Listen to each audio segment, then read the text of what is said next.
India integrated స్కూల్స్కు మన CM గారు 200 కోట్లు మన కాంట్రాక్ట్ ఇచ్చినారు. దీని కృషి ఫలితము పాయం గారి కృషి వల్లనే ఈ 200 కోట్లు మనం మంజూరు రావడం జరిగింది. బీఆర్ఎస్ వాళ్ళకు ఒక విషయం నేను చెప్పదలుచుకున్నాను. బీఆర్ఎస్ నాయకుల ఒక విషయం వినండి. మీరు 10 సంవత్సరాలు ఏం చేశారో ప్రజలందరూ తెలిసారు. మీ చరిత్ర బయటపెట్టింది. మీరు ఎక్కువ మాట్లాడద్దు, ఎందుకంటే మీరు మాట్లాడే మాటలు చాలా ఉన్నాయి.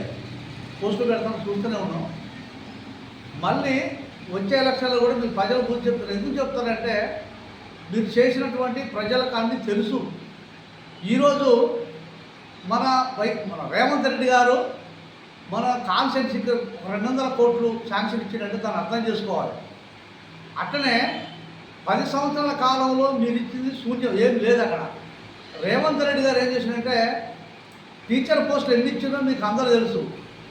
తెలంగాణ వైద్యుగా 56,000 ఉద్యోగాలు ఇచ్చారు, ఓన్లీ టీచర్, మిగతా ఉద్యోగాలు అన్ని కలిసి. మరి ఇట్లా చూసుకుంటా మీరు జనాలకేదో మాయమ్మటలు చెప్పడం, మంత్రాలు చెప్పడం అది కరెక్ట్ కాదు. మిమ్మల్ని ఎవడు నమ్మడు. ఎందుకంటే 10 సంవత్సరాల కాలంలో ఒక్క ఉద్యోగం రాలే, ఒక 1 ఇయర్ కాకపోతే ఇన్ని ఉద్యోగాలు ఇచ్చినట్టు మీ అందరు కళ్ళకు కనిపిస్తున్నాయి కదా.